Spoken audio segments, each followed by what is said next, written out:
Hello and welcome to Stuff and Things, episode 4. Today is February 1st, 2020. Hope you are having a great start to February.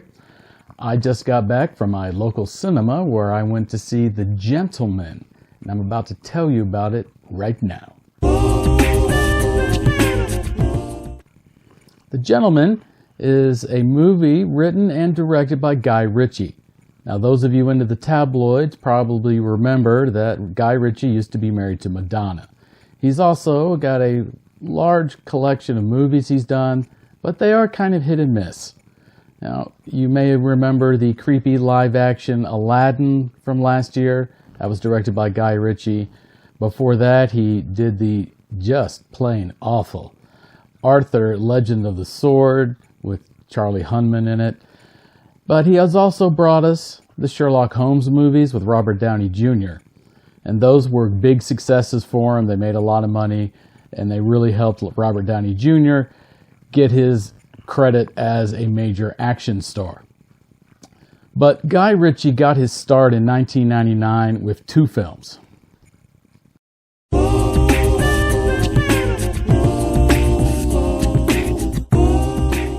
Lock, Stock, and Two Smoking Barrels and its follow-up Snatch help introduce Guy Ritchie as an up-and-coming film director. Those movies were both commercially and critically successful. Now, they also established a certain style for Guy Ritchie, which is heavily influenced by Quentin Tarantino. That involves some rapid-fire dialogue and witty repartee, and especially very charismatic, good-looking, well-spoken bad guys doing terrible things. So you find yourself kind of drawn into these people who are really just awful and doing awful things. But you think, wow, he looks good in that suit, and wow, that's witty repartee. Another feature of Guy Ritchie movies are the actors. His casts are outstanding. You have Jason Statham starting out in Guy Ritchie movies, Brad Pitt does a turn, and The Gentlemen is no exception. You've got A-list talent here. Matthew McConaughey, Michelle Dockery, Charlie Hunnam, Hugh Grant, Colin Farrell, Henry Golding. Those are all top-level actors at the top of their game. Now, before we get any further, I need to tell you, it's hard to do a lot of spoiler talk in this. I can't go through the entire plot because it's pretty much a brand new movie, so there might be some people out there who want to see it. But I am going to touch upon some of the highlights, maybe an overall overview of it.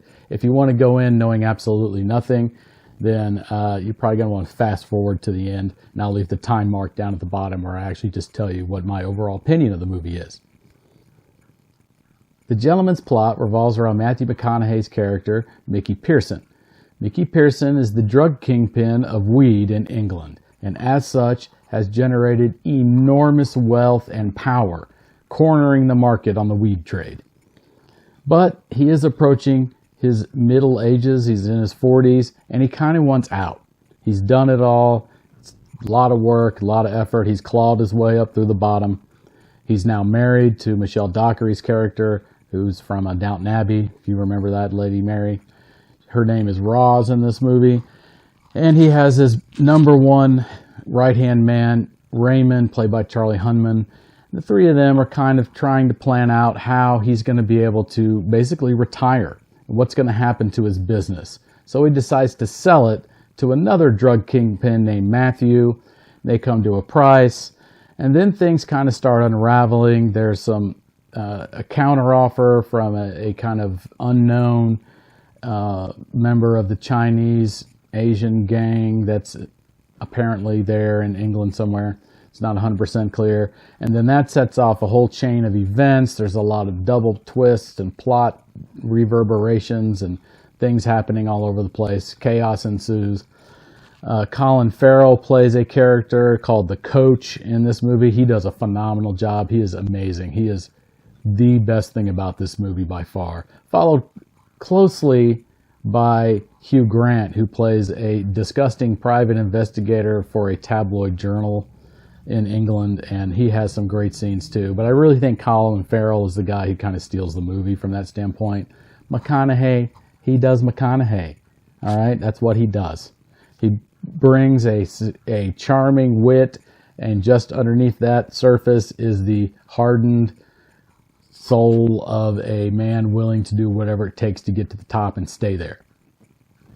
Overall, I think The Gentlemen is a very enjoyable movie.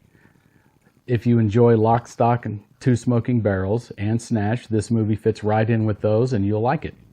If you have seen those movies and you're kind of like, I don't know, they're a little goofy, do know that this movie does take itself a lot more seriously, especially in the second half of the movie.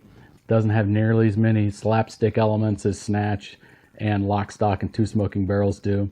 If you've never seen a London gangster movie by Guy Ritchie, this is a good one to start with. It's not quite as hard to understand as those earlier two movies, but it does have a pretty convoluted plot. So if you're not a fan of that and you want kind of a more linear story that is easier to follow, this could get a little frustrating checking it out. But I would recommend this. The acting's top notch, the story is good, the atmosphere is good, and I would recommend it definitely. So, there you go, my review of The Gentlemen.